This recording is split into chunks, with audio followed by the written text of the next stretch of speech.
பெண்கள் நெற்றியில் பொட்டு வைக்கும் போது இந்த தவறை செய்யாதீங்க. பொட்டு என்பது பெண்களுக்கு என்று இறைவனால் படைக்கப்பட்ட ஒன்று. பெண்கள் என்றாலே அழகானவர்கள்தான். அந்த அழகை இன்னும் அழகாகும் விதமாக மாற்றுவதே பொட்டு மற்றும் பூக்கள்தான். ஒரு பெண் நெற்றியில் வைக்கும் பொட்டு அவர்கள் முகத்தில் தெய்வ கலையை கொண்டு வரும்.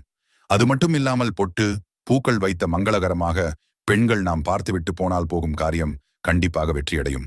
அப்படிப்பட்ட பொட்டை வைக்கும் போது நான் சில தவறுகளை செய்யக்கூடாது. அது என்ன தவறுகள் என்று எங்கள் பொதுநலம் கமெண்டில் சொல்லிவிட்டு எங்களின் சேனலை சப்ஸ்கிரைப் செய்து கொள்ளுங்கள். சுமங்கலி பெண்களோ இல்லை கைம்பெண்களோ யாராக இருந்தாலும் சரி, அனைவரின் நெற்றியில் கட்டாயமாக குங்குமம் போட்டு இருக்க வேண்டும்.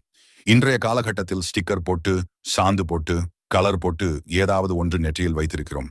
ஆனால் பெண்கள் போட்ட 2 புருவத்தில் நடுவில் வைக்கக்கூடாது. அதுக்கு கொஞ்சம் மேல் மட்டுமே வைக்க வேண்டும். நம் முன்னோர்கள் சொல்வது என்ன தெரியுமா?